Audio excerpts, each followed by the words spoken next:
começar, né, Luiz? Pode começar. Porque tem bastante coisa para vocês falarem hoje, né? Isso aí. Basicamente o que eu vou falar aqui é conceito, né? Todo mundo acaba já sabendo, né? Que agonia, a gente vai falar de agonista, antagonista e sinergista, né? Agonista é basicamente o músculo responsável, né, diretamente pelo movimento. O antagonista é o músculo que geralmente está, né, entre aspas, atrás e é responsável por frear ou diminuir a velocidade do movimento. E o sinergista nada mais, nada menos que ele não está atuando diretamente no movimento, porém ele estabiliza para que esse movimento seja feito com uma qualidade maior. Então a gente vai falar aí basicamente de flexão de cotovelo. A gente vai ter braquial e bíceps, né, como agonistas e tríceps como antagonista. A gente vai estar falando dos músculos periescapulares como sinergistas. Eles vão estar estabilizando para que eu não tenha um movimento errôneo durante o meu exercício, o meu movimento. Então, acho que para nós fisioterapeutas, né, essa relação de saber quem você está trabalhando, questão de velocidade dependente, eu vou estar trabalhando agonista e antagonista, parte concêntrica e excêntrica, acho que isso é extremamente importante. Falando em sinergista, né, nós da fisioterapia, nós vamos trabalhar diretamente com isso, pelo fato que a gente sempre vai prezar a qualidade do movimento. E essa sinergia, né, que é a mais responsável pela qualidade em si do movimento. Às vezes eu estou trabalhando o músculo de uma forma correta, respeitando tanto o agonista quanto o antagonista, porém eu não tenho sinergia nenhuma, eu estou compensando de várias formas, então eu acabo não tendo uma qualidade, um gesto motor adequado. Exato. E, e o Beto em si, né, por trabalhar muito nessa parte aí, já trabalhou com esporte, né, também é educador físico, acho que tem muito a agregar falando sobre isso. Além de tudo, trabalha com isocinético, com ultrassom, então é um cara que tem muita prática clínica, que acho que isso é o mais importante, né, nesse momento que a gente está falando aqui. Eu não vou roubar muito tempo de vocês, já vou deixar a minha pergunta para o Beto, acho que ele já deve estar ouvindo, senão você repassa para ele, Luiz, por Uhum. favor. Pode É, deixar. eu, eu quero pontuar exatamente a parte da sinergia.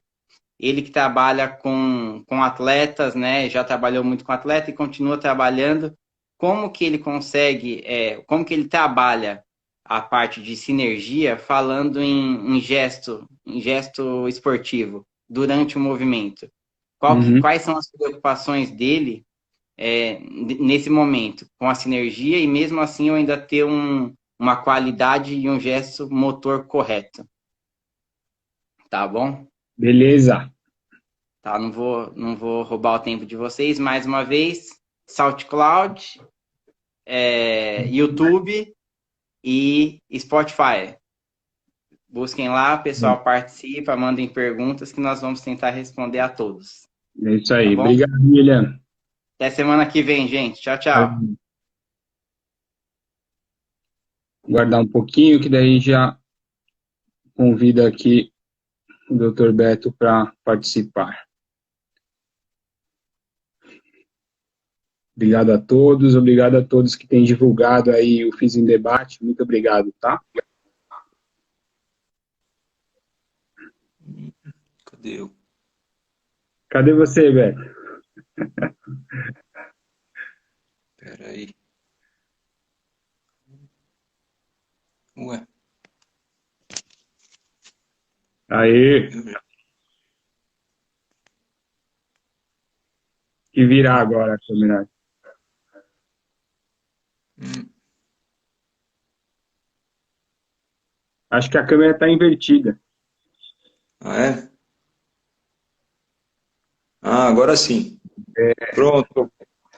É, A gente é mais velho e tem dificuldade com tecnologia mesmo, não tem jeito. Para com isso aí, ó.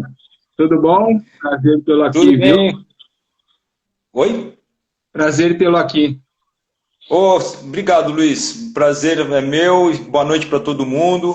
Estou muito contente de poder estar conversando um pouquinho sobre essas coisas. Eu ouvi aí o William comentando, eu estava desde o começo, né? Consegui ouvir o que ele comentou, a pergunta.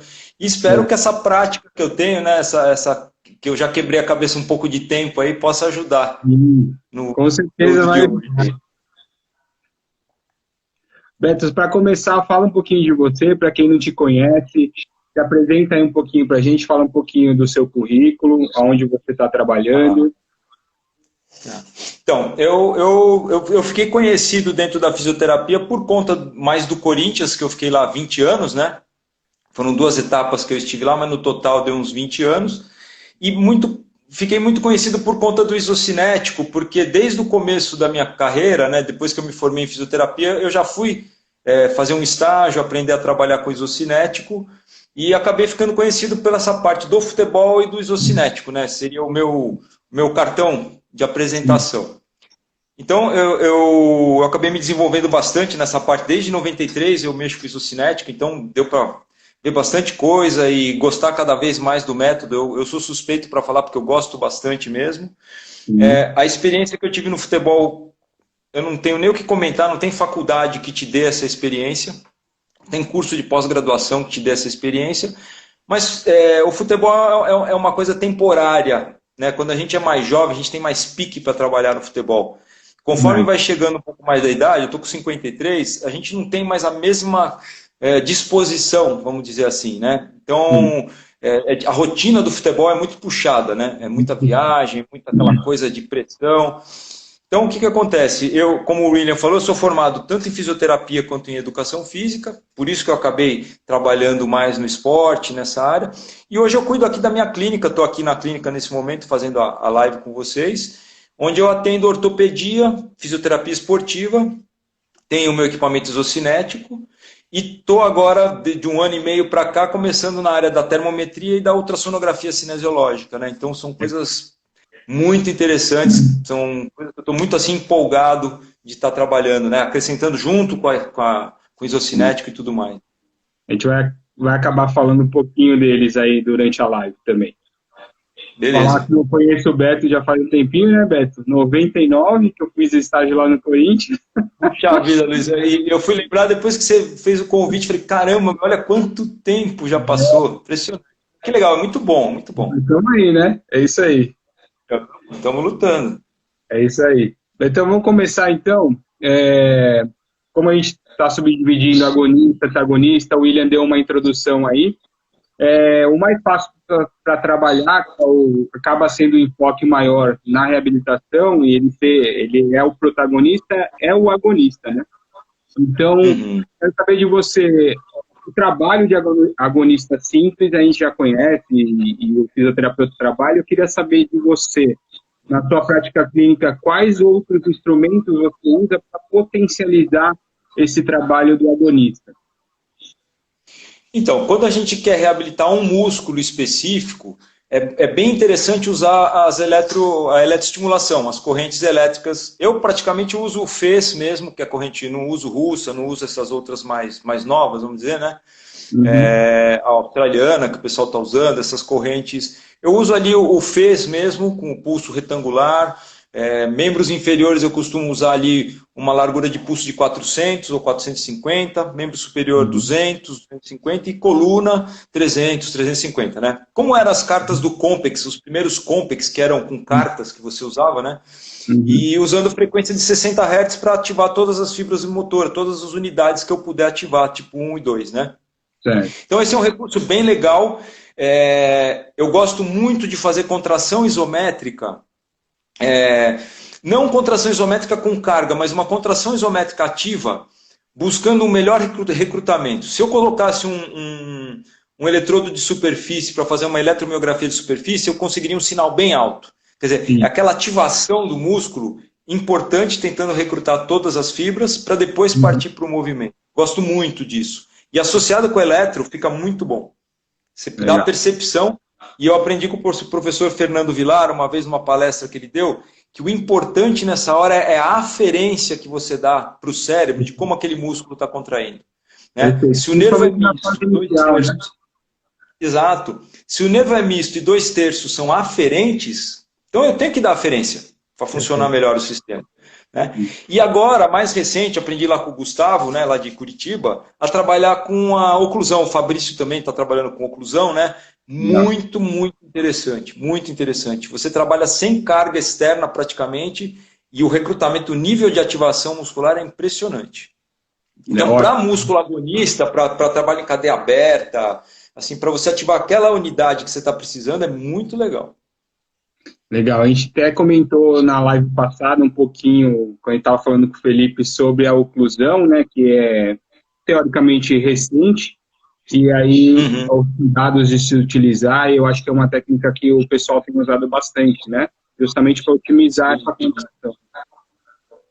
É muito legal. E assim, não tem muito segredo para usar. Tem que ter alguns cuidados em relação à saúde geral do paciente, lógico, né? Não dá para fazer em qualquer pessoa, né? Então, os fenômenos de tromboembolismo, hipertensos descontrolados, alguma doença de base que possa interferir, a gente tem que tomar bastante cuidado para trabalhar. Mas é muito interessante, é muito assim rápido o resultado, ativa muito as unidades, principalmente tipo 2B, que dá conforto para a pessoa. A pessoa, nossa, parece que eu estou mais forte. Na verdade é o neuromuscular que você já ativou ali. Sensação, né? O cara sobe a escada melhor, o cara anda melhor, então tudo isso faz o paciente ficar mais confiante no trabalho para depois seguir, ganhar força ali, depois das 8 semanas e tudo mais, né? Perfeito. Um ponto que você tocou, que eu acho que é de uma importância, principalmente no trabalho inicial, então o paciente chegou para a gente com um trabalho de pós-operatório recente, que é a questão do trabalho neuromuscular, né? Isso é muito importante, quem está saindo da faculdade agora se esquece um pouco disso, de você dar essa percepção ao músculo, dar essa percepção ao paciente, né? Exato.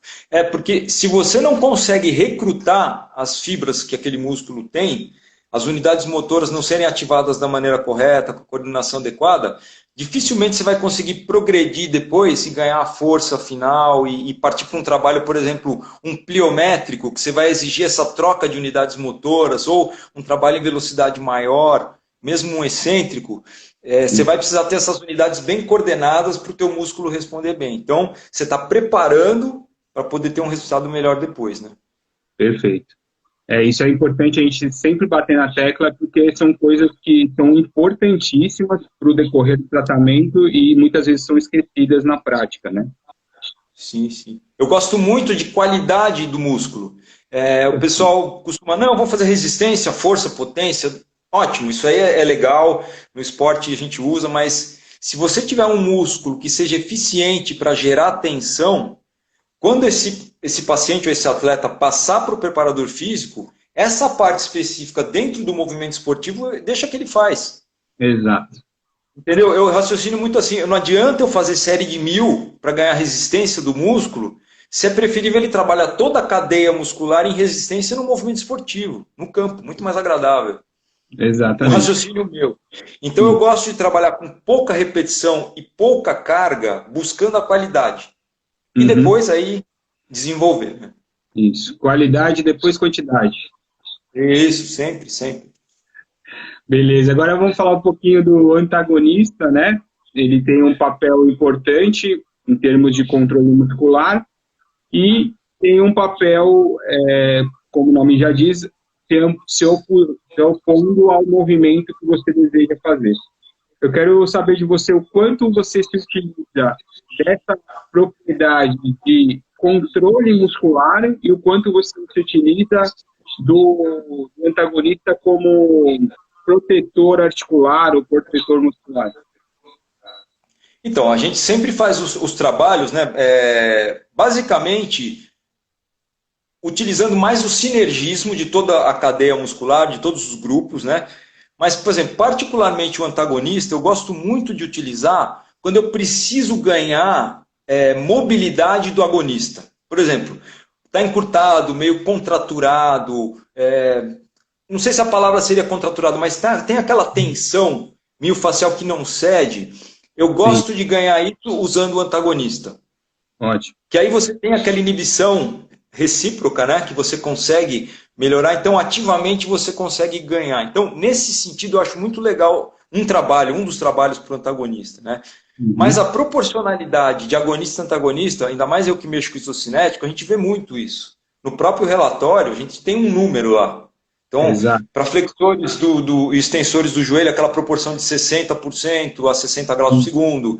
Para rotador de ombro, 65%, e por aí vai, né? Panturrilha, por exemplo, o gastrocnêmios, se eles fazem 100, os dorsiflexores são 35 só, ou 30%, são bem mais fracos. Mas é o equilíbrio do tornozelo, né? Ele é assim, o ser humano... A alavanca dele, tudo, né? Isso. Então, assim, eu acho importante a gente respeitar essa proporcionalidade.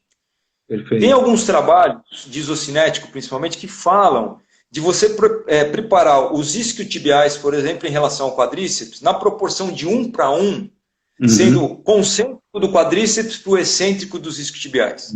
Foi publicado, isso aí já tem um tempo, e tem gente que busca esse número. Eu não acho esse número um número real, para ser bem sincero. Porque a hora que você tem que frear o quadríceps para não machucar o isquiotibial, você está num movimento de chute, por exemplo, ou de uma corrida, de um pique, que tem um monte de outros músculos envolvidos. Exatamente. E no isocinético, você está sentado fazendo um movimento em cadeia aberta. Por mais que você queira, você vai forçar pra caramba esses isquiotibiais para chegar no excêntrico na proporção do quadríceps. Exato. Pelo próprio volume do músculo, penação do músculo, configuração, o que você quiser falar. Então, assim, você vai estar querendo colocar um turbo num carro 1.0, na minha opinião. Exatamente. Esse motor não vai durar muito tempo. Eu acho que tem outras coisas melhores para fazer. A questão é o meio que você está, né? Você está no meio de avaliação do isocinético, é uma coisa, você está num trabalho funcional, você já muda essas características, né? Sim. E a questão de como funciona no caso dos isquiotibiais, durante o movimento, o gestual, né? Que vai ser diferente, né? Exato. Então, assim, não desrespeitando o trabalho, respeito pra caramba, tem gente que faz esse trabalho e fala que é legal, mas eu particularmente, eu prefiro ficar ali nos 60% do concêntrico com concêntrico na máquina e desenvolver todo o restante de uma maneira harmônica, né, em outros tipos de movimento. Né? Ótimo. Essa base que você tem do isocinético, da questão de proporcionalidade, eu acho que ela é muito importante para a gente na prática, né? Ter esse know-how, ter essa consciência do padrão muscular, eu acho que é importante para você levar, mesmo que você não tenha um isocinético, não tenha como atuar diretamente, o conceito do trabalho isocinético é importante para a gente, né? E eu acho que é uma coisa importante, Luiz, que você tocou assim, quando eu faço um teste isocinético nas condições da máquina, que eu trabalho meu quadríceps com flexão do quadril, quer dizer, o reto femoral encurtado ali, estou trabalhando diferente esse quadríceps. E os isquiotibiais na posição com flexão de quadril também, que é diferente em ventral com quadril e extensão. Ele me dá uma proporção de 50% a 60%, né? Os isquiotibiais mais fracos que o quadríceps, numa velocidade de 60 graus por segundo. Isso é muito específico. Quando eu mudo a velocidade, a proporção já muda. Exato. E se eu tentar fazer isso numa sala de musculação, eu não vou achar esse número. Exatamente. É diferente. Então, a gente tem que olhar esses números e tentar correlacionar com a prática, tentar correlacionar com o movimento. Porque se você tentar fazer isso na mesa de musculação ou num teste com um dinamômetro manual, teria que ser exatamente na mesma posição. Exato. Tem que esquecer um pouquinho do número absoluto, né? Exato. Como que você conseguiu aquele número? A máquina não sabe como que você conseguiu. O cara senta lá, se compensou, se não compensou, se o quadril está mais estendido ou não, mais flexionado. A máquina não sabe, ela mediu. Então, esse padrão é importante, né? É muito legal. Isso é importante a gente ter na mente de o quanto é importante essa proporção que você citou e falou muito bem, né? Um outro trabalho que eu acho interessante, como usar na minha prática clínica, me aproveitar da questão do reflexo de inibição contralateral, agonista-antagonista. Então, para aqueles pacientes que eu tenho muita dificuldade de ganhar força no agonista, eu tento trabalhar trazendo o antagonista para sinergista. Eu fiz um trabalho interessante que é a contração concêntrica dos músculos antagonistas previamente à contração concêntrica do agonista. Então, quando ele está em contração concêntrica do agonista, vamos falar que ele inibe a inibição, vamos falar assim. E aí eu consigo ter uma menor restrição passiva desses antagonistas, né? Então isso é legal, você está jogando com essa parte de controle neuromuscular e é uma baita ferramenta de graça, né? É só o corpo humano ali fazendo e você usufruindo dessa capacidade do corpo humano, né? Eu uso bolinha do paciente, né? Não preciso de nada. Eu uso uma bolinha de aquelas molinhas, faz a contração concêntrica, e aí o que é importante, que a gente está falando de treino neuromuscular, é a questão da como você vai passar o exercício para o paciente, né? Então você tem aquela periodização para você poder levar em vários níveis essa informação, esse feedback auditivo aí, né? Falar primeiro contrato, depois contrato. Vamos dizer assim, né? Isso. Então, eu acho que você também, o isocinético traz isso para a gente com a questão dos feedbacks, né? Tanto o feedback visual da tela do computador, o auditivo de você estimular o paciente, o tátil, né? Eu acho que isso você coloca em outro nível nessa contração. Sim, só o fato dele olhar para a tela do computador e visualizar o que ele está fazendo em tempo real e que cada vez que ele deixa de fazer força, a curva muda, exato, ou que ele faz mais força também, isso é muito interessante do ponto de vista coordenativo. Perfeito. É muito, muito legal. Então, usar a máquina nesse sentido de fazer trabalho coordenativo que a gente fala, né? Muitas vezes a gente usa até o modo ativo assistido da máquina, que seria o CPM dela, para poder fazer a máquina ajudar o paciente a conseguir manter uma curva mais homogênea, e conforme ele vai ganhando a capacidade, você vai suprimindo essa ajuda da máquina até ele conseguir limpar essa curva. E aí sim, coordenação intramuscular muito boa. É perfeito, muito legal esse tipo de trabalho. E não precisa pôr muita carga, é um trabalho, mais uma vez, de qualidade. De consciência, né? Da contração, né? Eu tenho um gráfico de um atleta que teve uma lesão do reto femoral, que a gente fez um trabalho na máquina, logo que o ultrassom dele estava compatível com fazer um trabalho totalmente do agonista, vamos dizer assim, já de cadeia aberta, que a cicatriz estava bem estável.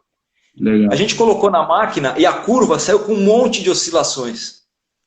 Né? Uma posição mais para o reto femoral. Em 2 dias ele já tinha limpado a curva. Legal.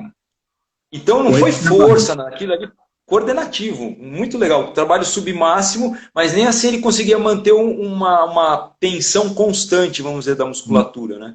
Um torque constante. Exato, então isso é muito legal, usar a máquina, e aí que você falou do feedback e o visual, o auditivo, o que for, né? Isso dá... O resultado é muito rápido. E é no neuromuscular, né? E é no neuromuscular e o trabalho de consciência, de trazer de qualidade do músculo, né? Exato, exato. Então vamos agora para o sinergismo.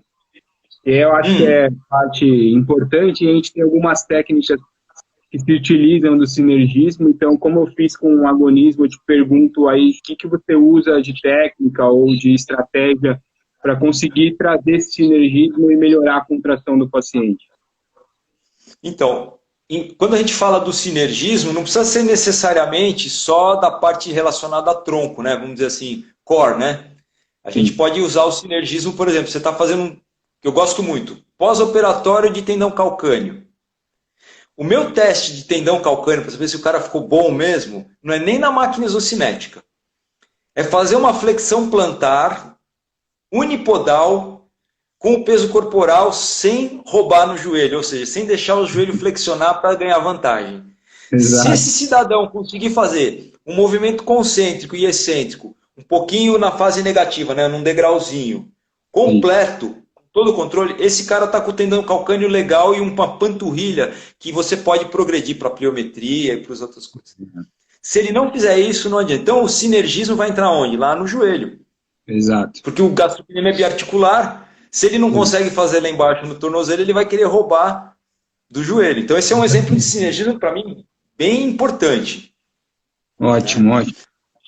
Mas eu uso também a questão, por exemplo, valgo dinâmico, que é uma coisa que, putz, ficou uma moda danada, graças a Deus com o trabalho lá do Flávio e do Thiago, né? Deu aquele boom e todo mundo começou a fazer. E recentemente lá no curso do Fabrício de testes funcionais, ele mostrando que muito de valgo dinâmico, muito de drop, acontece por fraqueza do quadríceps, que não consegue fazer, então o corpo acaba compensando. E a gente batalhando no glúteo médio, batalhando em adutor, e na verdade é só fortalecer o quadríceps um pouquinho melhor, né? Então, dentro da cadeia, dentro do sinergismo, abordar e saber quem que está provocando o quê é uma outra tarefa bem interessante. Quando você descobre isso, a tua fisioterapia vai muito fácil. Quando você não descobre, você quebra a cabeça, faz trabalho e o paciente não melhora. E você não sabe o que está acontecendo e continua com dor, às vezes, é uma dor mecânica, porque você não está conseguindo abordar aquele sinergismo da maneira adequada, né? E aí vai entrar... E o mesmo vale para o ombro. O mesmo vale para o ombro. Não adianta você ter uma escápula travada lá atrás para poder estabilizar, não é isso. É o ritmo escapulomeral, é que essa escápula trabalhe em harmonia com o teu trabalho de membro superior. É a estabilidade dinâmica que a gente procura, né? Essa coordenação, né? Isso, coordenação, Luiz, você falou tudo. Essa questão coordenativa eu acho muito importante. Então, o pessoal muito do FMS trabalha, eu cuido do movimento, eu trato o movimento, já ouvi muito essa linguagem.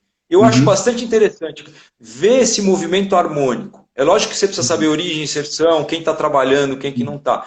Mas tratar o movimento, eu acho uma coisa muito bacana, muito melhor do que ficar se atendo a coisas segmentares, sabe? Segmentada.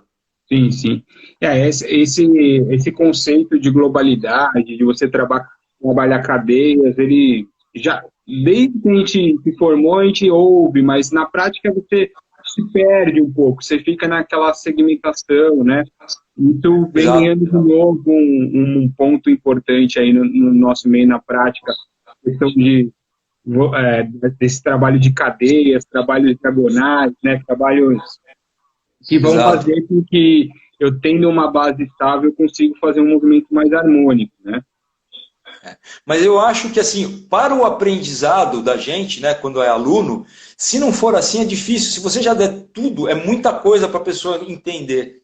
Exato. Precisa ter as partes e depois a pessoa, na vida prática dela, acaba juntando isso. E a hora que junta, faz... Nossa, sabe aquela coisa de você ter aquela sensação boa que você aprendeu? Isso não tem preço. Quando você pega Nossa, eu não tinha visto isso, que coisa legal. Só que você pega todos os recursos que você tinha ali, as ferramentas, né? A gente brinca que é a caixinha de ferramenta, né? Sim, sim. E tem que ser bem completinha. Quanto mais quando tiver um dia, você vai usar, meu. Fica tranquilo que vai usar.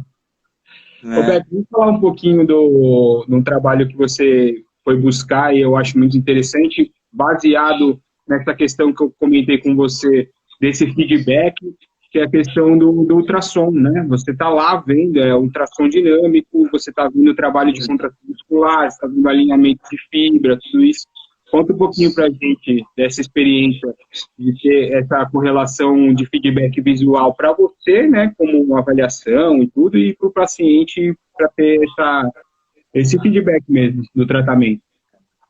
Então, a ultrassonografia cinesiológica, que é o nome que foi dado aqui no Brasil em 2013, né, que teve, né, finalmente foi colocado lá no nosso referencial, e que foi é um fisioterapeuta de Minas Gerais, que é o Ricardo, eu não sei pronunciar o nome dele, mas escreve Chiaradia com CH, né, ou Chiaradia, né. Um cara muito legal, liguei para ele, bati um longo papo, ele que quebrou toda a cabeça para criar tudo isso e colocar uma norma e tal. Sim. Então, assim, é uma coisa muito recente para os brasileiros, essa questão do ultrassom na mão do fisioterapeuta. E até hoje a gente ainda não conseguiu inserir isso nas universidades, né? Ainda não existe isso. Tem também o professor José Góes lá de Fortaleza, também bati um longo papo com ele tem lá do jeito dele, ele montou um curso dele, que é um curso online, para tentar divulgar isso, ele usa muito. Tem um pessoal em Florianópolis que fez o curso na Espanha também, só que eu não consegui um contato direto, eu sei que eles estão lá, né? Uhum. E assim, o Totó, que trabalha no Santo André, que é o Alexandre Alcaide, né? Ele tem também lá na clínica dele ultrassom, então todos nós estamos assim tentando movimentando, né? a ferramenta, né? Agora, na Europa, por exemplo, na Espanha, a MUP ela já tem 15 anos de existência de ultrassonografia para os fisioterapeutas. Em Portugal, eles têm uns 10 anos já organizados, trabalhando com isso, e onde eu fui fazer a minha formação, faz parte da pós-graduação em ortopedia, é um módulo da pós em ortopedia. E aí você se inscreve e faz o curso junto com a turma. Eles fazem prova, tudo, você não faz, porque aí é um curso mais livre, né? Mas qual que é a grande questão do ultrassom para o fisioterapeuta? Isso é muito importante. A gente tem que usar como uma ferramenta para levar o nosso olho clínico para dentro da pessoa. Então, por exemplo, não adianta você querer colocar o transdutor e ficar procurando as coisas que você não vai achar nada. A primeira coisa que a gente faz quando você aprende a mexer com o transdutor, putz, eu quero ver, vou explorar. E você olha, vê um monte de coisa cinza, e você não sabe o que você está vendo, e é uma coisa impressionante, você quebra a cara e fica triste pra caramba. A partir do momento que você começa a olhar um pouquinho melhor a anatomia, e aí que eu vi que eu não sabia nada de anatomia, que você começa a olhar melhor uma ressonância magnética, onde está cada estrutura, e na hora que você põe o transdutor, o que você está buscando daquela estrutura com determinada patologia. Né? Então, por exemplo, uma tendinite, a gente sabe que tem espessamento do tendão, pode ter edema da bainha, todas aquelas características que a gente estuda, você já vai com isso na sua cabeça. Quando você coloca o transdutor na estrutura, você tenta visualizar aquilo que você espera. Né? E se você tem que explicar de ponto anatômico, já sabendo mais ou menos para onde você vai, né? Exato. E aí você tem as referências que eles te ensinam, né? As referências, principalmente as interfaces dos tecidos, as saliências ósseas, que são os referenciais para você se localizar, né? Posicionamento do transdutor. E aí você compara com o lado contralateral, ou compara com um tendão, no caso da tendinite, né? Um tendão que esteja em boas condições para ver um tendão normal, porque muitas vezes você só fica estudando o lado acometido, você acha que não tem nada. Quando você coloca o transdutor do outro lado, você vê quanta diferença. E isso você faz na hora, em tempo real, quer dizer, é uma coisa muito prática. Né? Então o legal é, além de você ver essa estrutura e como ela fica por conta da patologia, como pode ser o comportamento dela com o movimento. Que aí entra uma parte mais funcional.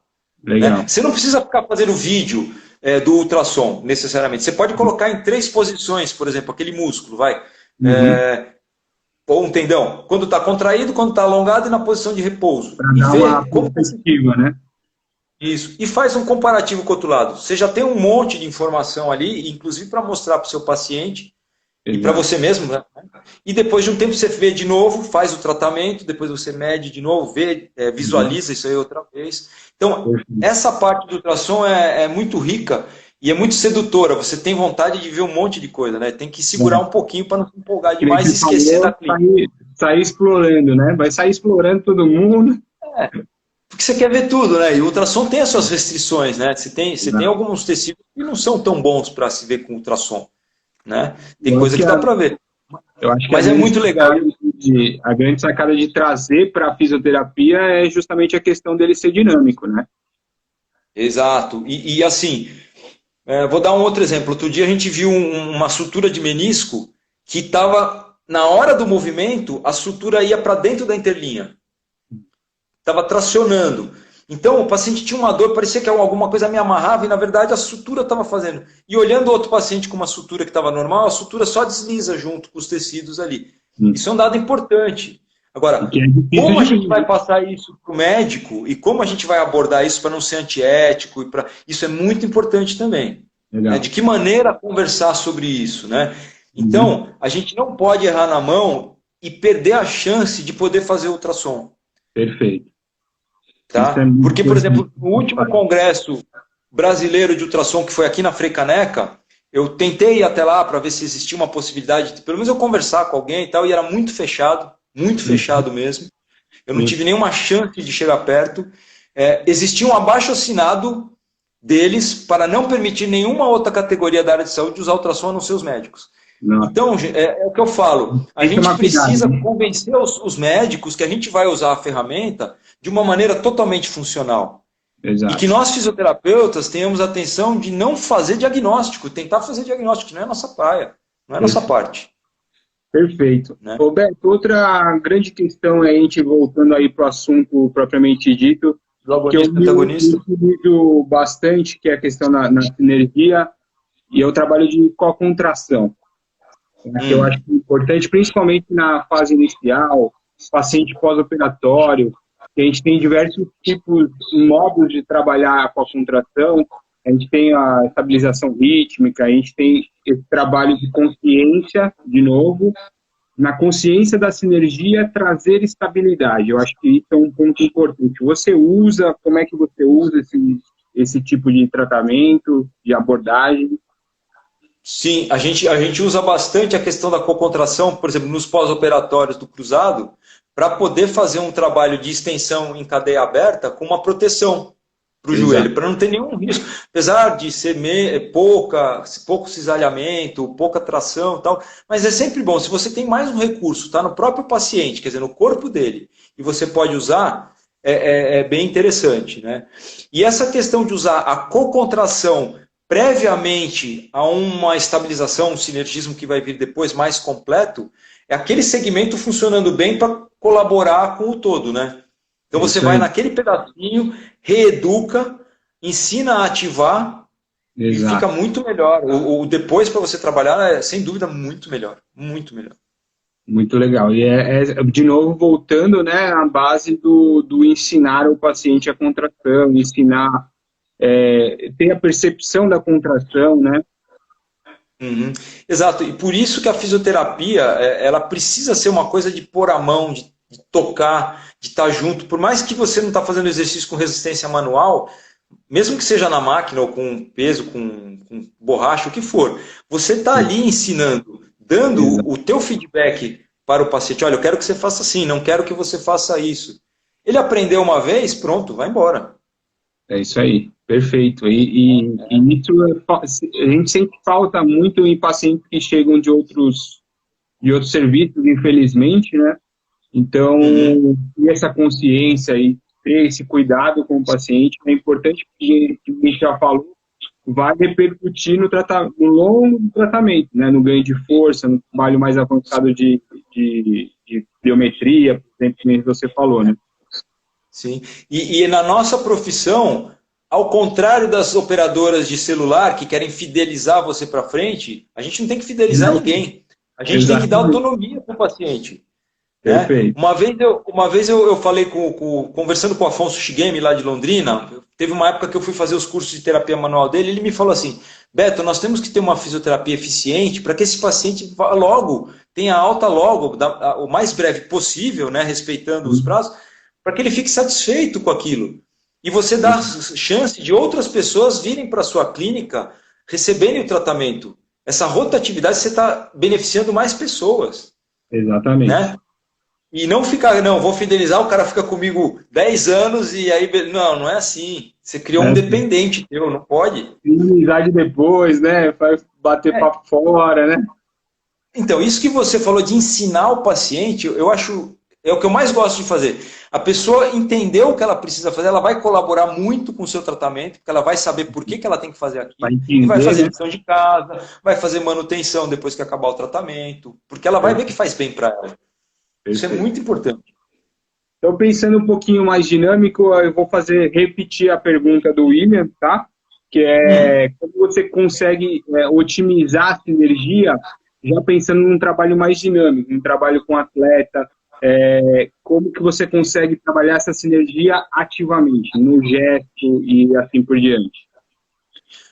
Muitas vezes você não consegue, dentro do ambiente da clínica, fazer o gesto completo, né? Muitas vezes a gente decompõe esse gesto, a gente cria uma maneira de fazer o gesto, sei lá, com uma referência de uma borrachinha, só para ele ter um guia, não para dar uma resistência, porque aí o movimento fica desacelerado, e muitas vezes o movimento esportivo ele tem que ser acelerado, né, que tem potência, né?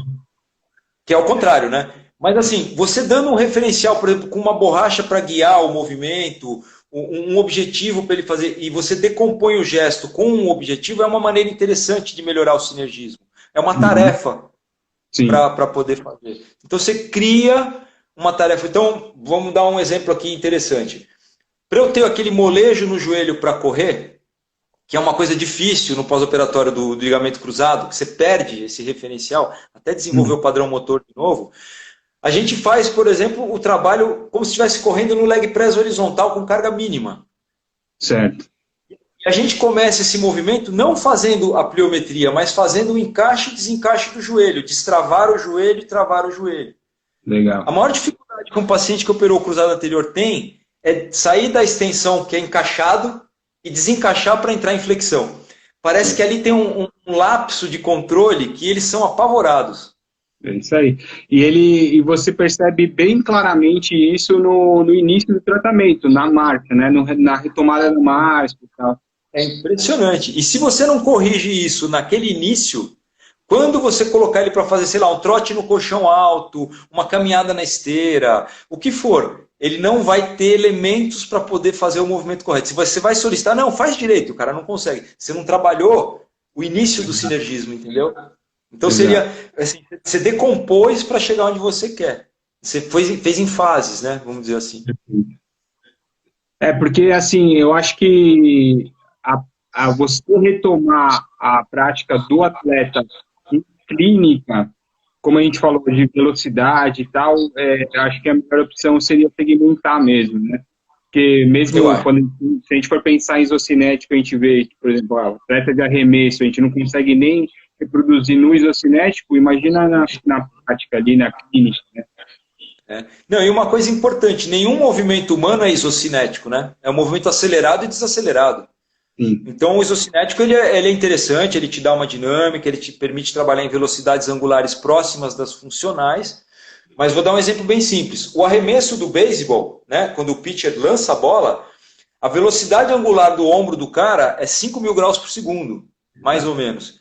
E o máximo que a máquina isocinética chega é 500 graus por segundo. Perfeito. Então está muito longe, é um décimo. Né? Então a gente tem que também saber usar a ferramenta, né, para poder levar ao que você quer. Mas, sinceramente, gestual esportivo, eu gostava muito de passar a bola para o preparador físico, dizer para ele o que eu estava precisando naquele atleta e ele fazer o trabalho lá.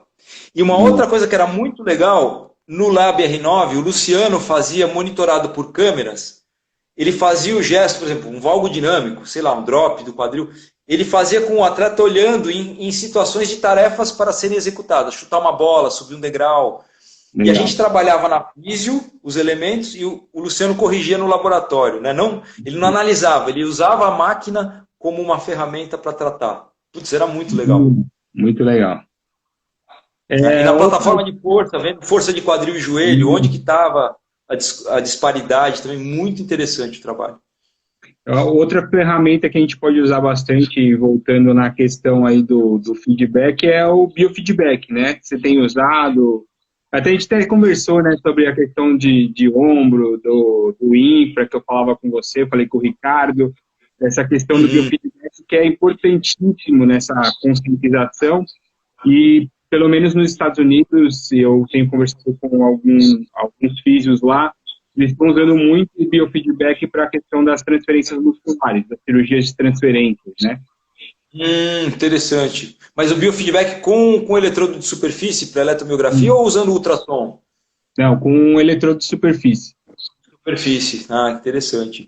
É legal. Eu não tenho muita prática com eletroneuromiografia, né? Não uso muito, mas eu acho bem interessante, porque se você transferiu, você não lembra como que ativa, né? Tá diferente. O mapeamento cerebral é outro, né?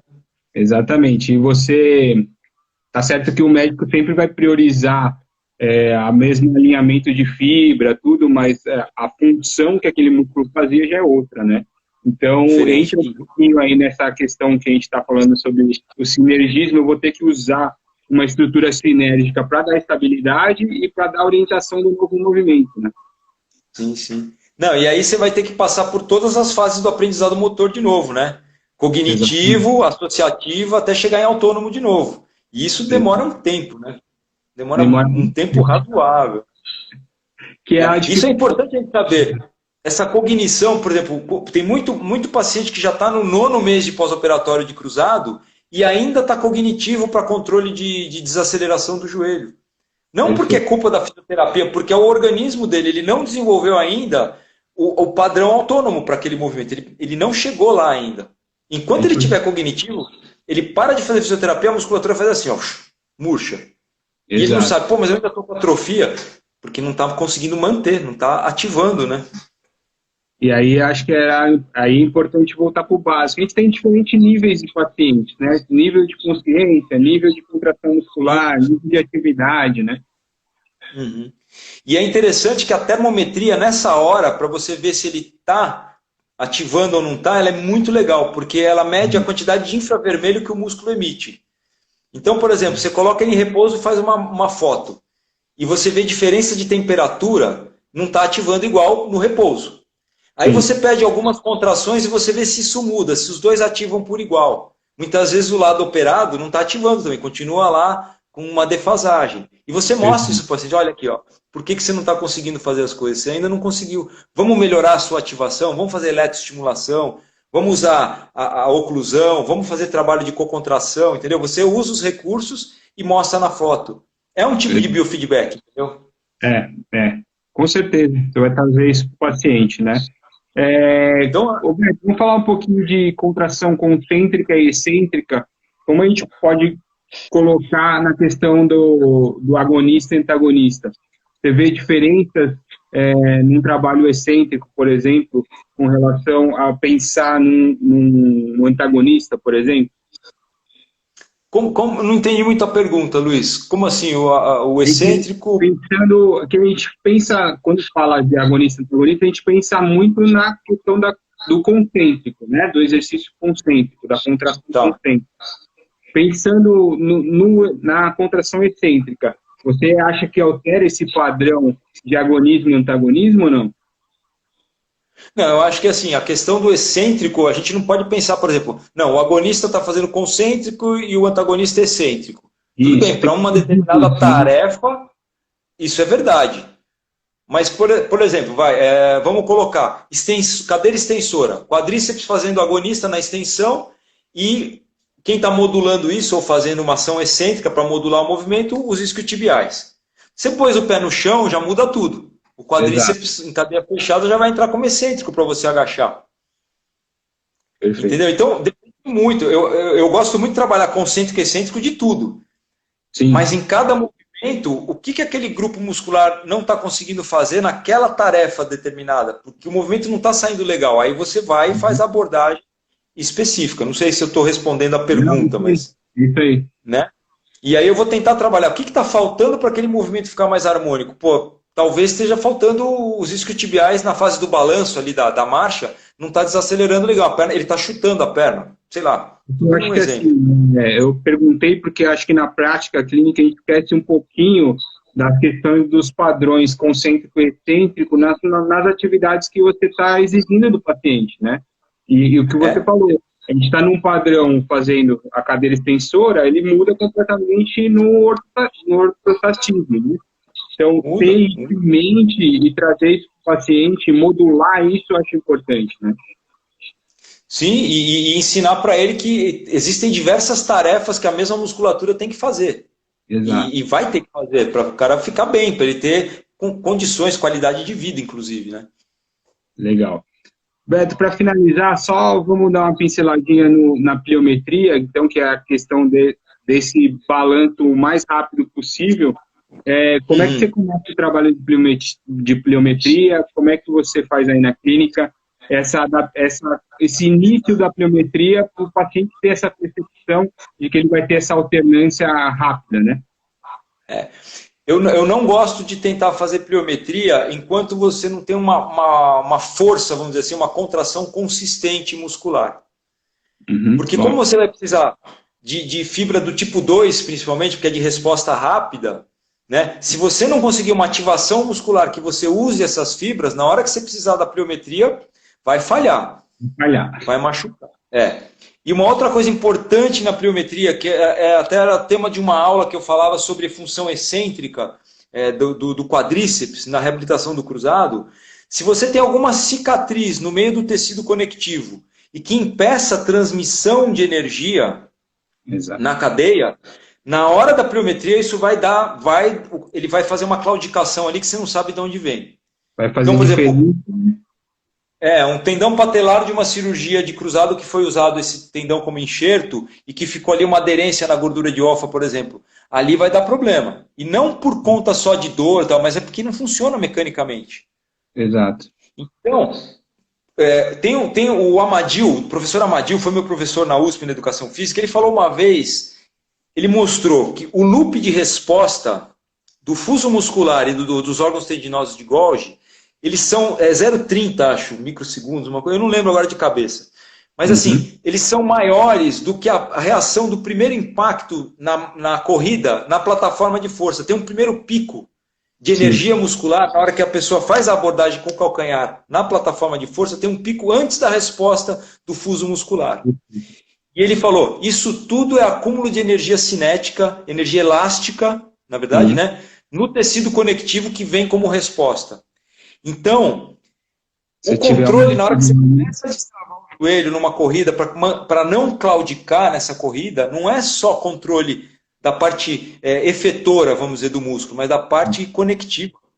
Se tiver alguma coisa ali que não está transmitindo energia, então, é muito importante na pliometria você ver a condição de contração, as fibras do tipo 2 estarem todas aptas a fazer aquilo, e o conectivo está o máximo possível funcionando. Soltura com rolo, terapia manual, o que você puder fazer para dar mobilidade naquilo. Isso lá no começo da reabilitação, né?